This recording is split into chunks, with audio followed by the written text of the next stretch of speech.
Well, if you think that you could learn a thing or two from somebody that has shared the stage with Gary Vee, Seth Godin, Simon Sinek, today I have a very special treat for you. I have a celebrity speaker, Mr. Ramon Ray, coming to share how he gets on stages with people like this.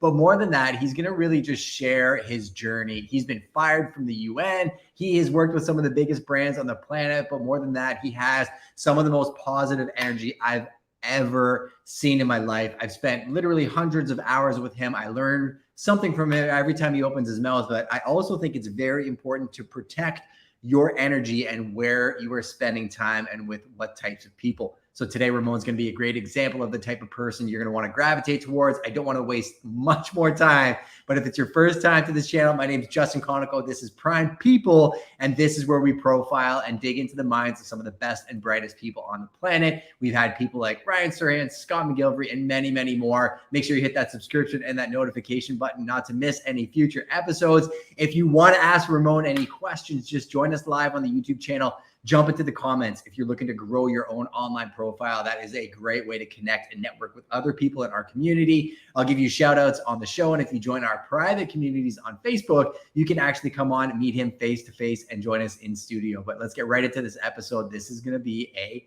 fun one. Welcome to the Prime People podcast, where we cover all things that got us to where we are today, our team building strategies, the marketing and sales tips that we've learned through thousands of transactions, productivity tips, ways to really just hold yourself accountable to accomplishing what you want to accomplish, and all things content creation, personal development, and not to mention we have some of the best guests on the planet. We definitely do. How on earth do you end up on stage with, let's just start with Gary Vee. I think that's something a lot of people want an answer to. A lot of hard work, a lot of networking, a lot of showing value ahead of time. And eventually, as you show value ahead of time, not annoying, not saying, Justin, can I please? Justin, give me a chance. Justin, please. No. But just being of service and showing value. Eventually, the gatekeeper's like, who's that guy again? Who's the guy who keeps picking up the pizza after the event? Who's the guy who returned somebody's wallet? Who? I forgot. Ramon. No, just that guy. That's how you do it, Justin. It's good to be here, brother. I love it, man. Thank you so much. And for context of people that don't know, I mean, Ramon and I, we co-host on Breakfast with Champions. I wanted to mention that out of the gate. Lots of love for that whole crew. But, you know, I walk in, I'm part of a lot of different networks, right? I kind of am a nomad. I'm a floater. But when I go into certain areas, there's people that show up consistently that I do take notice of. You were somebody that I took notice of very, very early on. But for, you know, people that have not met you, give us the 30,000 foot view. Who is Ramon Ray? And I guess, where are you at today? Sure, Justin. I just want to say as well, I know I don't know if the show's 4 hours or 6 hours. I forgot which one you said, but bottom line, Justin, is that I just want to say I admire you as well. And it's amazing. This is one of the first times I felt like when two presidents meet, or Gary Vee and Seth Godin, or Susie Orman and Dave Ramsey. Like, what do they do? I mean, you know, so that's I feel amazing. The same with you, Justin. Your shares on BWC and platforms are ninja, and we all can't be there 24 hours on Clubhouse. There's a few people that I purposely like, it's Thursday. I think it's Thursday or Friday. Thursday. Yeah, you know, at X o'clock, I got to learn. So back to you, Justin Konikow, for all you share in the real estate space and marketing space. Thank you for that, for sure. But go ahead, Justin. Yeah. No, I was going to say a rising tide lifts all ships, right? Like I'm seeing in the comments right now, Kendrick Richardson, one of my favorite people. He's from Chicago, absolute phenom, right? Like I see him putting in the work to become a better version of himself. Facebook user, I don't know who you are. You can allow StreamYard to see your name so we can see your comments. I can give you a shout out. But then Christina Smallhorn jumped in. She is a dynamo on the real estate side of things, crushes YouTube, like one of the biggest channels in the space.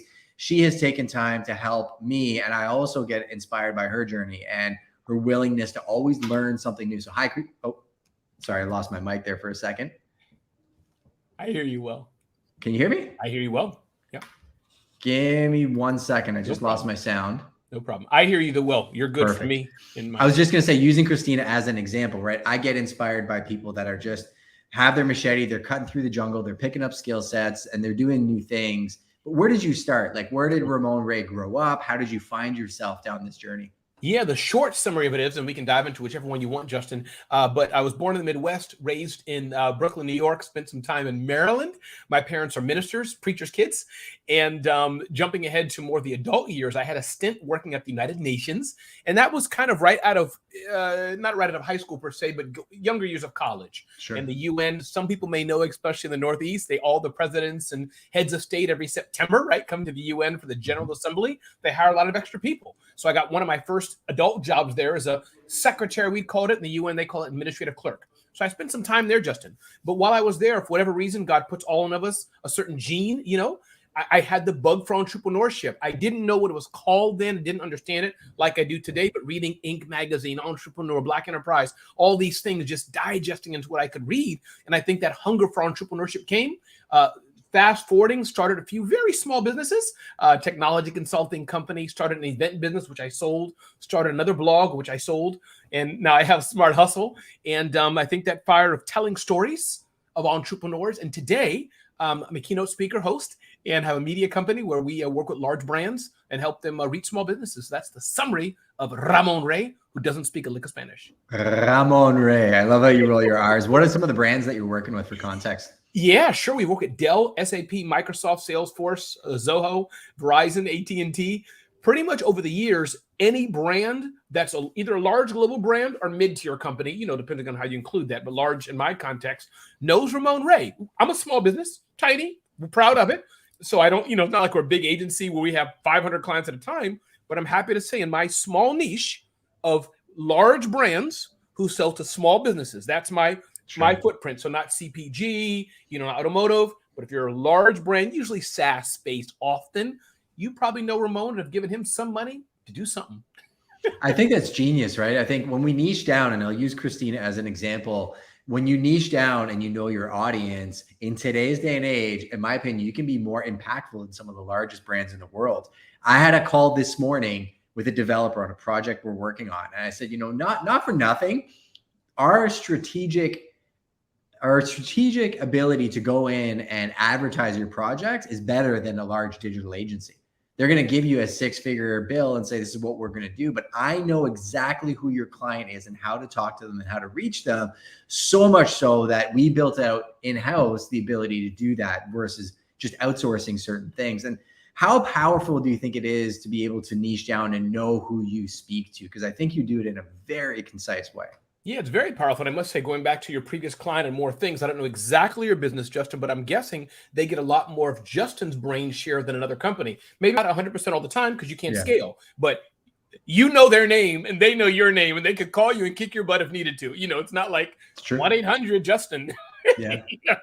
So, but no, it's important, Justin. I think that knowing your niche and knowing what you're doing, I think I found it. That doesn't mean you can't grow. But to your point, I have direct relationships with the movers and shakers in that sphere at the companies I work with. So to me, that's a privilege. They follow me on IG.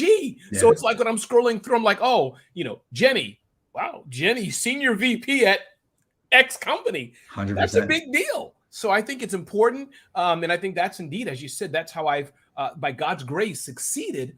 Because again, this word niche, I don't want to say that you can only do certain things, but in this sector, what I do, what we do, yeah, it's pretty cool that another thing I'll share, Justin, want to say is that as you're doing that, the people who are leaving companies and going from place to place, 80% don't have the science behind it, 70%, they're doing the similar thing. So Becky, who leaves from Zoho, is going to work for Microsoft in small business 6 months later.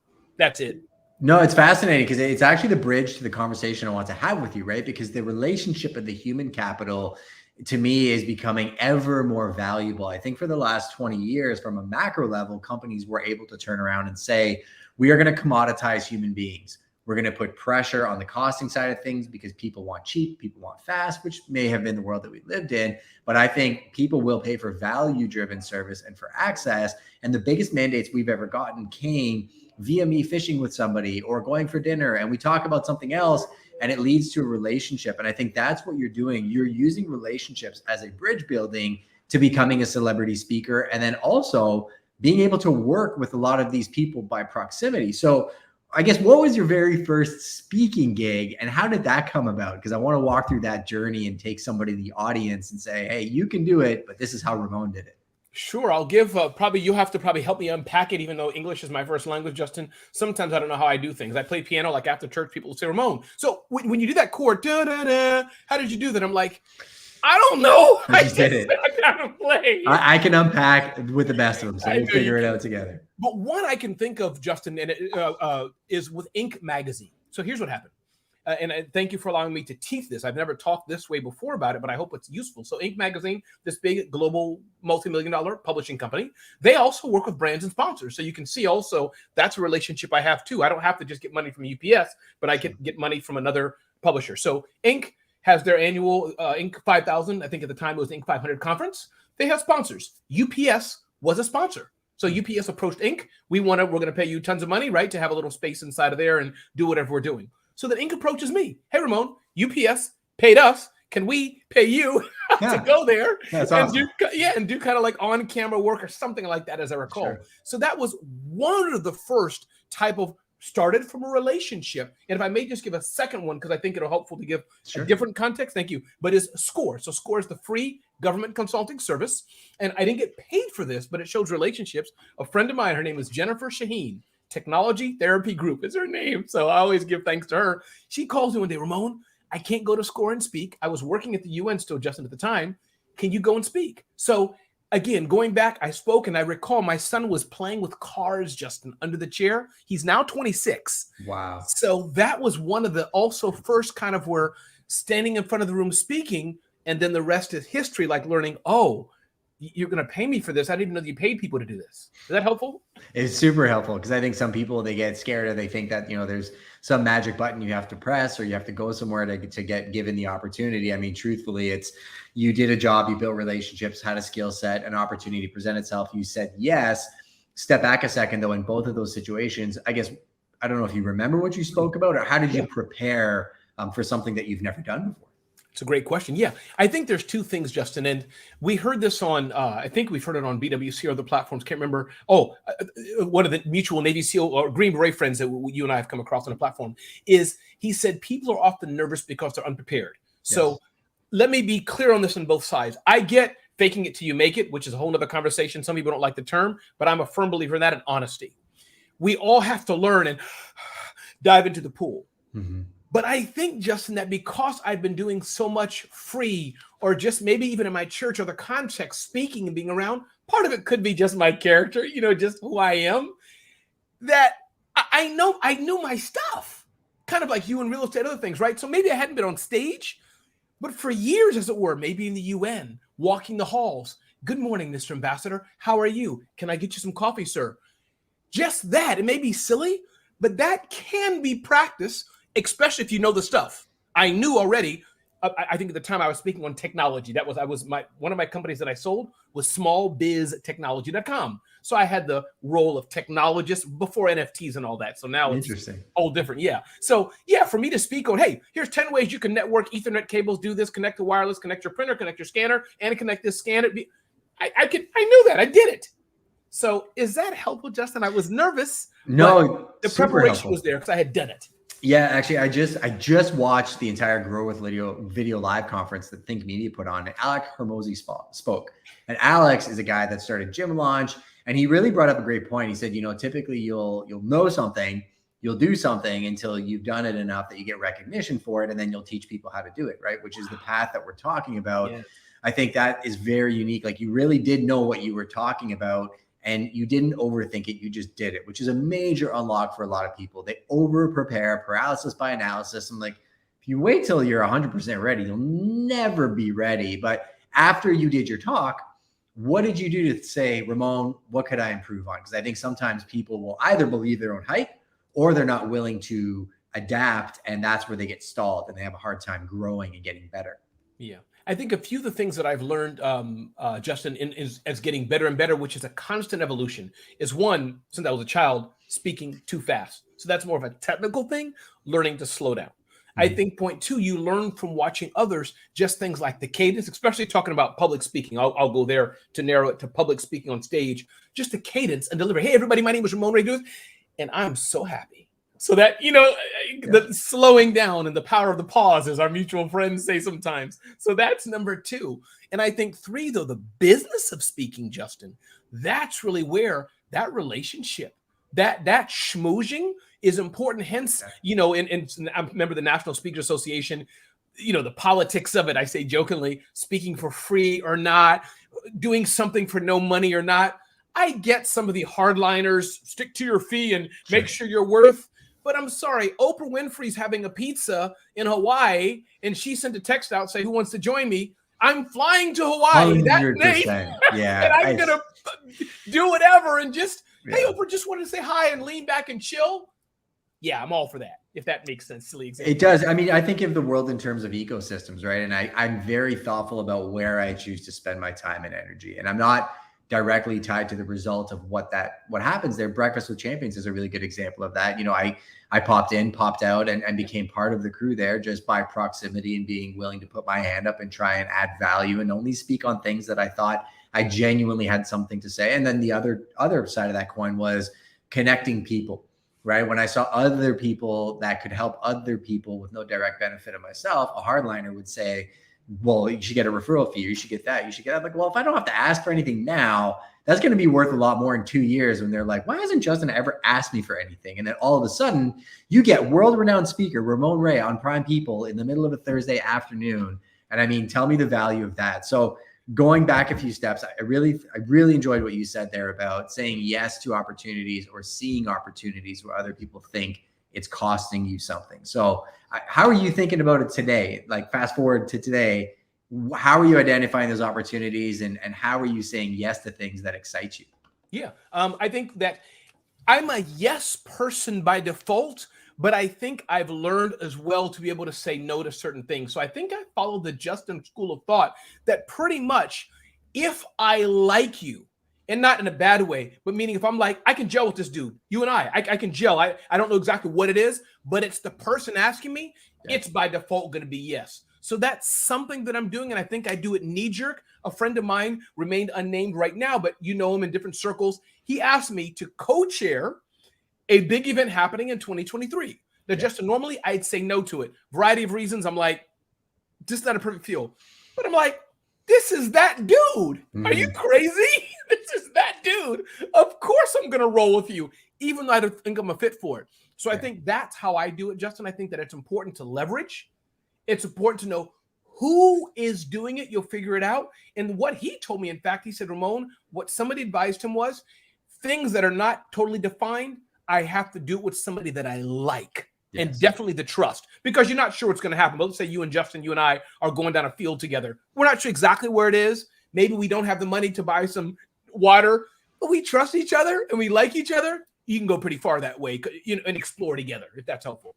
Somebody that I like is Mr. TM Hyman. He's joining us in the chat. Nice to see you, TM. We appreciate you as well, brother. You're one of the good ones. And what you just said, Ramon, I think leads to another question I had for you, because early on when I started doing this show and I started just getting out there a little bit more, I got a ton of requests and I was saying yes to everything 3-4 times a week. I had to put some parameters around, well, I do my show and I'll do one extra one a week, and I'll do things here and there for the right people, right? Like brothers and family, like people that have gotten to my inner circle, I'll move mountains for them. Absolutely. But I found that I did a couple of shows where after I did the show, I watched some of the other content they were putting out. I'm like, that's not in alignment with me and my messaging, right? And I really had to put some constraints around what I said yes to. Have you ever experienced that? And how do you deal with those conversations? I have a few things I've done, Justin. Again, if it's helpful, especially people in the media publishing space. One, and I'd like to know what you think about this. There's different tiers. So, hey, Ramon, can you do a podcast? As you know, Justin, even if we have a team or not, podcast is very resourceful. When I do that after the graphics, video editing, all that stuff. But I may say, hey, listen, if you want to submit to me a guest blog post, you write it, you submit it, I'm happy to publish it. Therefore, I don't have to say no, but I don't have to do the work, and I can still meet both. Number three, I say that this is not a good fit for me at this time. I'm a softie, Justin. I probably should stop saying at this time, but I do the comment. Because you leave it open to them calling you back and saying, hey, is it a better time, right? I've caught myself doing that. Yes, but this is not a fit for me at this time. Or at some points, I'd say, thank you so much. This is not a fit for me. But I think what helped with that, Justin, when you always appreciate it. Hey, Justin, thanks so much. Thanks for thinking of me. Thanks for taking the time to offer me that pencil. it's not for me. It's just not a fit for me. But I thank you for offering it. Please, Justin, take that pencil and share it with somebody else. That kind of thing, if I'm saying no to Justin, which I obviously did, Sure. he can't really be upset with me because I still served him, uplifted him, and I didn't embarrass him or whatever, if that makes sense. That's kind of how I handle that. It does. And I think the other flip side of that coin is if I say no to you for a podcast for whatever reason that I may have, and you are not my friend because I said no, you were never really my friend in the beginning, right? I think if relationships are dependent on acts of service, then you need to rethink that relationship. So I think that's very, very insightful. A question I had for you too, speaking directly to my audience, right? Because you're seeing, my clients, you have people in the real estate space that are looking at what I'm doing. And I don't know if they really understand the strategy behind it. I know it generates business. I know it generates phone calls. I know it really, from a top of mind perspective, does quite a bit. But what would you explain the value of what we do is to a consumer that doesn't understand, say, content marketing or the value of speaking? Justin, I love this. We have to extend. I hope StreamYard has more tape in their machines in the cloud. Yeah, they definitely. Yeah, maybe. We'll see. So here's the bottom line. In short, seriously though, people often say to me, and I know they say to you, Justin, because I purposely listen to your segments on BWC. I appreciate you. They say, Ramon, we see you all over the place and we like it. So here's the value of content and what Justin's doing. If you're here and if people like Christina and TM and Kendrick are constantly coming, that means, yes, the volume Justin is putting out is a lot. Check. That's good.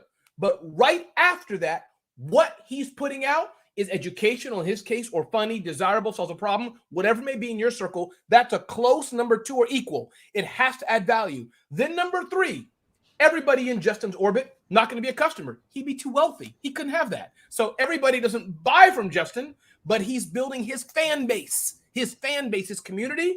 And then 4th, the last point, some of those people are going to choose to do business, and business doesn't always mean I'm going to give you money. That means, hey, listen, I'm not into houses. I prefer to stay in a tent. But my boy Justin, I heard that you have a need. You need to call him. Yep. So that's completing the circle to do business either way, referral or I'm buying from you. That's, to me, the secret of content. You do it a lot, add value, it builds the community. Somebody in there is going to do something with me. That's the name of the game. Producer eScarf, you better clip that. I enjoyed that answer. The 4 answers because you broke it down point by point. If you're in the audience and you're watching this, feel free to pipe in, ask any questions. I'll feature you as well too. And if you're in the private group, you can jump into the back channel, meet Ramon face to face. Very, very insightful, Ramon. And that is why I do it. I did struggle for years with thinking about not wanting to monetize my audience, right? Because it's not something, I've always said that I'm not for sale. Everything I give is for free. I've came from some pretty dark places and had people help me. And this is my way of giving back. But the value of the proximity of the relationships is everything, right? And I do find it fascinating now how all of a sudden I realize I'm a bridge between real estate and media, and people may need professional speaker coaching, small business advice. Maybe they need somebody like Christina Smallhorn to guide them on YouTube, or TM and what he does. And I'm realizing that I'm kind of a super connector, and there's an ability to do business without it being direct business. And it's interesting because all roads lead back to real estate because everybody needs a place to live. So, thinking about that, and me having clarity now that my brand is real estate and media, and that's where I'm, vocalizing what I do and how I do it to attract that type of business. Walk me along your journey of ideating who Ramon Ray is and how to vocalize and spend time in the right places. So you're scratching your own itch, getting better at what you love, but then actually building a business at the same time. Because I think sometimes people can get into the weeds. Yeah. No, it's so important. I think there's 2 things that Ramon does if I get very tactical, if it's helpful for people. 1, definitely a paid speaker. So that's the non-scalable part of me. Yes, definitely relationships, you get that, but that's really the non-scalable. And that's what I love most, Justin. Give me a check referable to go anywhere in the world and host your event or keynote speech all day long. So that's 1. Nice. But as far as the other part, that's the scalable part, Justin, you're exactly right. It's about relationships, about eyeballs, content, media of some sort. And I found that the relationship is most important because in my business, and I'm not sure about yours so much, but I think it is, especially in real estate, it's not about the sale here, but it's about, to get transactional, filling my pipeline of goodwill. Always, always, always. Over time, somebody will buy. We all need to live. So imagine that. And you fast forward that means I always have a full pipeline. You get what I mean? It's not buying just today means I may have no one buy 2 days from now. But if I'm always filling up goodwill, as I say, ask for a smile before a sale, always filling that up. And if a small percentage are always buying, that means Ramon's always going to be fine. That makes sense. It does. Like, I actually thought of a client that I have that is looking to speak on national stages. He has 2 TV shows launching. It's going to go out to about 5 million people. It makes a lot of sense for him to connect with somebody like you have saying, like, how do I maximize this opportunity from a speaking perspective? You know, he also is looking for some branding and some other stuff too. And one of my best friends manages some of the largest brands in the world in that space too. And there's synergies between different connections. But you did something that I want to point out to the viewer. You verbalized it, right? You said it. So now my audience knows who you are and what you do and what I would call you for. That's second nature to you now. But was it always? Like, did you always have that ability to say, this is who I am, this is what I do, and this is what you should call me for? No, Justin, it hasn't. I'm still figuring that out because I think, and you can help me right now. Let me tell you what I said I'm not, what I struggled with. I went to PodFest. You know, I think it's happened now. Maybe they have a few in the year. You know, I hear a lot of people, I'm a podcaster. And I get it. This is no barbs. I'm just me and Justin just talking here. Be real.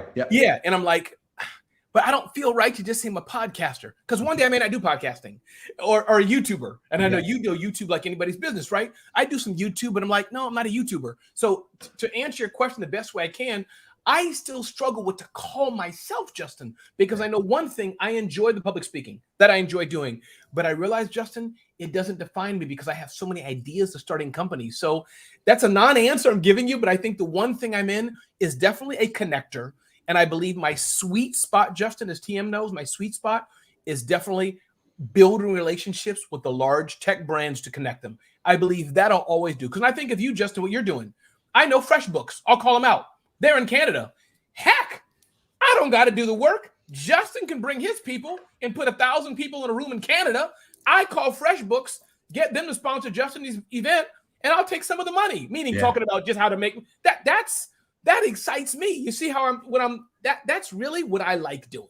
I think that I'm a hand talker and I keep hitting my headphones, so I lost my audio. But if you can still hear me, you're all good. What I was gonna say is what I notice in you saying that is kind of what I like drawing out of people. Like Ramon Ray has this innate talent of being able to approach brands that would terrify other people and understand how to approach them, because there's a human being that's going to lead to that relationship, and there's an activation that you can ask for in a way to synergize and grow together. And I personally think that that's where your niche truly is, right? Like I can literally see you launching a YouTube channel completely centered around explaining step by step everything. You can replay this episode and make a point form list of different things you talked about, and then shoot videos on every one of those things. And it's so niched that there are people searching for how to work with brands, how to get speaking engagements, how to get paid to speak. Every single one of those things is a piece of content that you innately, just like when you talked about networking cables in that first speaking engagement, you could turn on the camera, shoot a video, optimize it, put it out there, and then go back to work, and then do it again next week, do it again next week. And then all of a sudden, one of those videos pops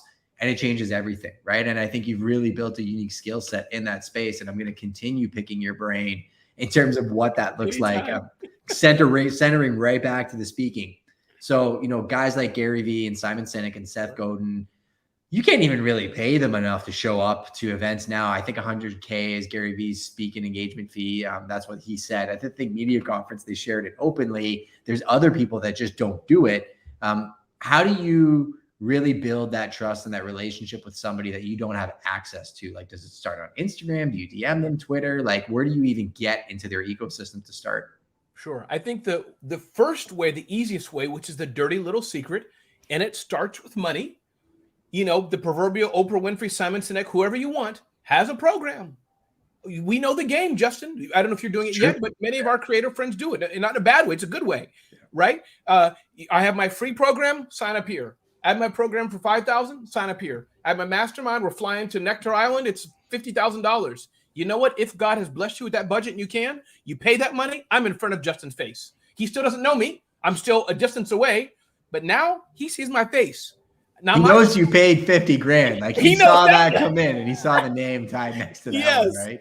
And so I'm not going to schmooze Justin directly per se, sure, but I'm going to find out his people on Nectar Island and schmooze them. So that's one way to do it. And I've done it that way a few times with some people, you know, authors, you know, Simon Sinek, Seth Godin, these people, their next book is coming out.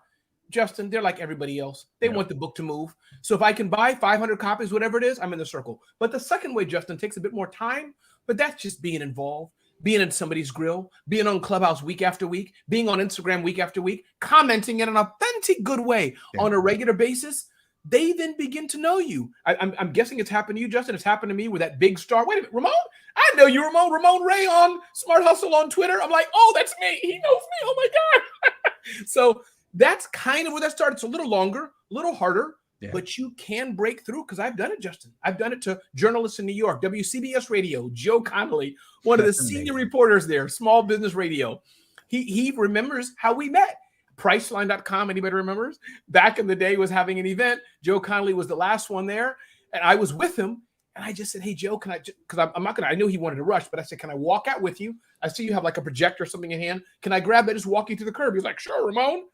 Next morning, I think we're talking about what the World Wide Web is. You can tell how long ago that was. Wow. Yeah. Is it a fad? Now it's a fad. It's coming back. MySpace and the World Wide Web. Yes, Justin, we're doing it. I love that. I mean, I'll break down a few things that you said there. We can dig into them. I mean, first, the access point. It's out there. The roadmap's out there for people, right? And same thing. The amount of courses and ecosystems I signed up for that led to relationships, it's fascinating. But more than that, when I've signed up for courses or developed mentorships or partnerships and gotten into those ecosystems, the way I've been able to make connections and stand out is taking what they're teaching and implementing it at rapid speed and then tagging them in the online posts that I'm showing, saying, look, I'm actually doing it. Look, I'm doing it. Look, it's working. And then I find when I reach that next stage of like the soft reach out, you get a response. Maybe it's a bot, maybe it's not.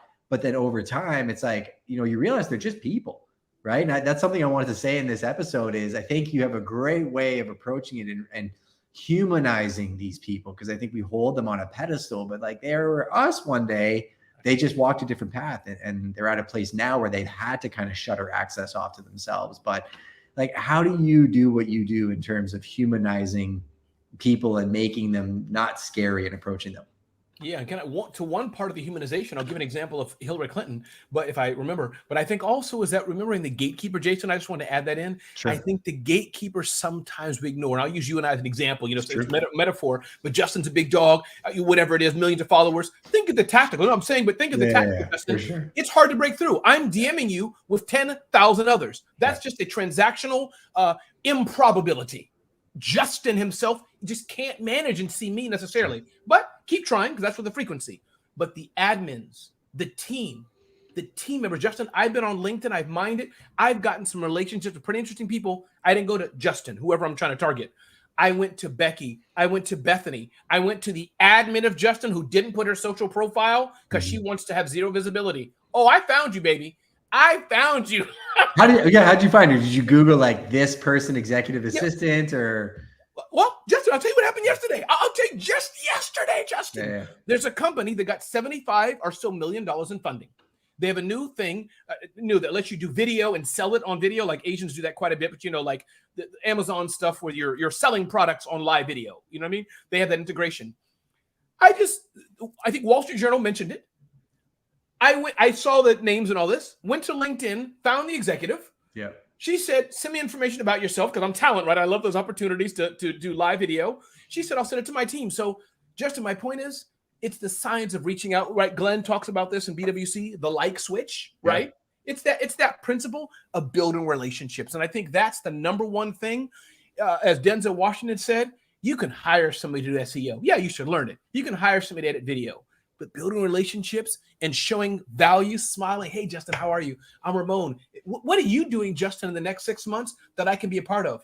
That's a tip right there. When I built these relationships, even though I'm like a puppy, I wanted about me. No, Ramon, slow down. Ask Dave Ramsey. Ask Seth Godin. Ask these big dogs what is important to them and add value to that. You sent me an email this week, and you're like, what's going on this week? And it was so refreshing. I get thousands of emails a week, and I have admin and they run it and everything too, but I actually see everything. I just have systems in place for the majority of it. And I responded. I was like, a couple project launches, this has been going on, but what's good with you, right? Like it was a genuine human connection. And I think that's such an important thing. You mentioned, again, Breakfast with Champions. And I think a lot of things that we've done to get where we are, outwardly people mocked us for, and openly I've been mocked for doing some of the things that I do. until I'm not, until they're like, wait, how did you get on that stage with that person? I'm Right. like, it was 10 years of me showing up and doing these stupid little videos and getting concise and showing up every day. And it's death by 1,000 paper cuts, but I'm not any more special than you. You can do it too. It's, are you willing to do the things that you need to do to get you to where you want to be? Which I think a lot of people don't want to ask themselves that question, right? That's right. That's right. Talking about crazy stuff, I remember, Justin, do we have a bit more time? Yeah, we're good. 10 more minutes. We're good. Okay. I remember, just as it's not it's a real example, and people probably shouldn't do this, but going riding with you on this thing, are you willing to do the crazy to be crazy in a good way, right? So Michael Dell Computer was on stage at CES, biggest computer electronics show in the world.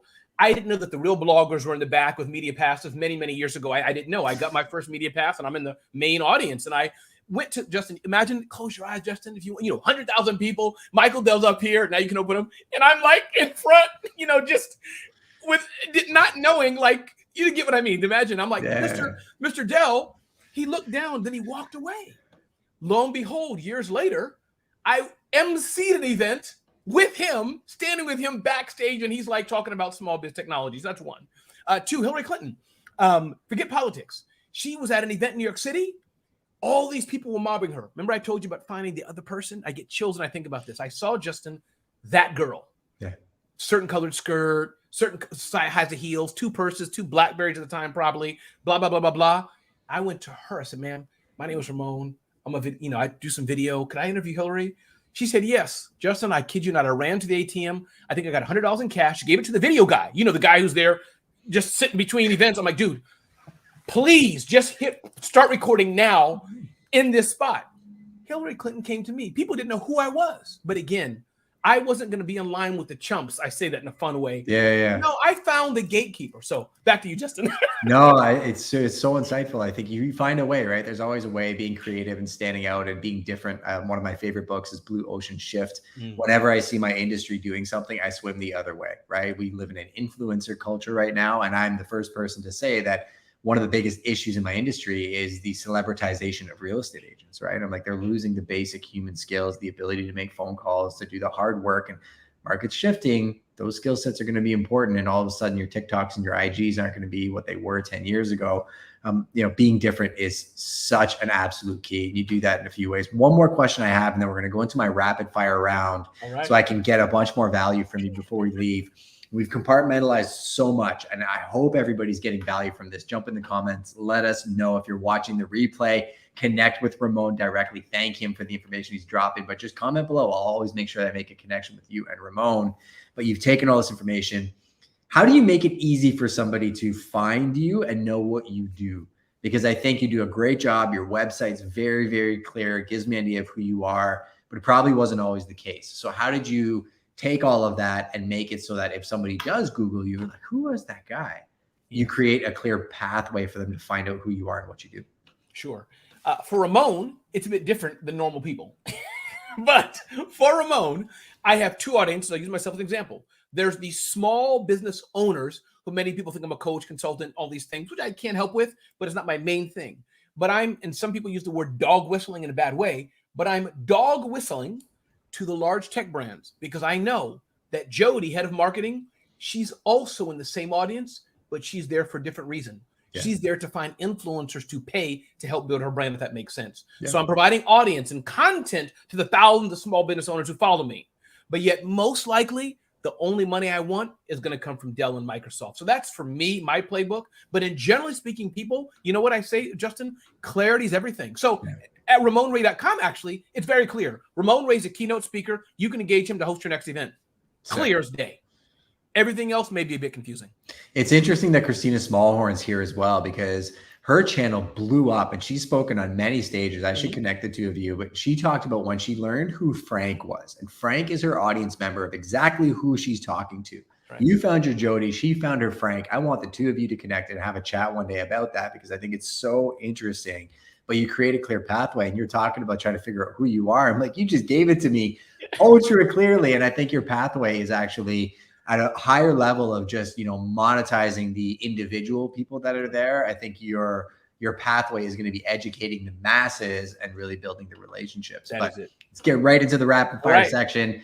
And yeah, we're going to rip through this and then I'll get you out of here to respect your time. So up to this point, Mr. Ramon Ray, what is the greatest lesson that you have learned? I have to slow down. I move a lot of times too fast, so I have to slow down. Okay. 80% of you probably focuses on what you're good at, your core competencies, your world. 20% of you is curious and working on something that may scare you or may be a complete waste of time. But what is that 20% excited about or learning or working on right now? Personal development. It's a new space for me, thanks to the mutual areas we're in, Justin. So personal development, I'm getting into it a bit. It's scary because I know nothing about it, but I may step into that space. Appreciate that. How has failure shaped your life? Oh, everything. Failure. When I failed really bad, it scared me to never want to do it again. And I failed a few big ways and a lot of small ways. I love that. Who do you know that I should know? Who do you think would vibe with me? Mike Michalowicz, author of Profit First. I love that. I love way too many audiobooks, way too many books. I will connect you both together. I appreciate that so much. And what have you done that I should do? Skydiving, shark diving, anything crazy? You should make burnt pancakes with high fructose corn syrup. You should have that at least once. They're really, really good. When that knife, do we have an hour more? When that knife crunches in, Justin, you can't beat that. And that high fructose fattening corn syrup is on that pancake, Justin, is everything. It's everything. Our brunch is on Sundays, and I'm the chef, and I will burn one on Sunday in honor of Ramon Ray. I don't post on social on Sundays. I'll try and snap a photo on Monday if I do. I love it. What 3 adjectives would you use to describe yourself? My audience says exciting, informative, high energy. Very, very thoughtful. And the reason I say that is a lot of times people can go check out your content and understand how somebody like you is doing it right for content creation. So that's a super hack and a bonus one. The very most important question I could possibly ask you, my friend, given you made the time for us, my platform is yours. Is there something you're working on, somewhere you want to point people? I just wanted to give you that space to really allow you to ask my audience anything you want or to make a connection. Oh, I appreciate it. I think I'd love to know, how are you all doing? And what's been the biggest challenge, the big punch in the face that you've had over the years? And it's my encouragement to you as business owners, there's going to be another COVID. There's going to be another Omicron. There's going to be another war. There's going to be another sucky stuff. But I really want to encourage us, and if I may, just encourage people, keep pressing forward. Keep pressing forward, especially if you know you're on the right path. If you think you're on the wrong path, stop. But if you're on the right path, it's going to rain, it's going to storm, it's going to get muddy. Keep going on because we need you. We do. And Ramon took 45 minutes of his time to do this episode. Please connect with him. You can send him a DM to answer that question directly. You can go in the comments below. You can find him in Breakfast with Champions, filling some of my time slots and just smiling with his ding, ding, ding, ding, ding. And yeah, just connect with him in so many different ways. Producer eScarf will drop everything in the notes below. I appreciate you so much, Ramon. You will be a repeat guest, and I'll catch you on the next one, brother. Thank you, Justin. Awesome. See you, dude.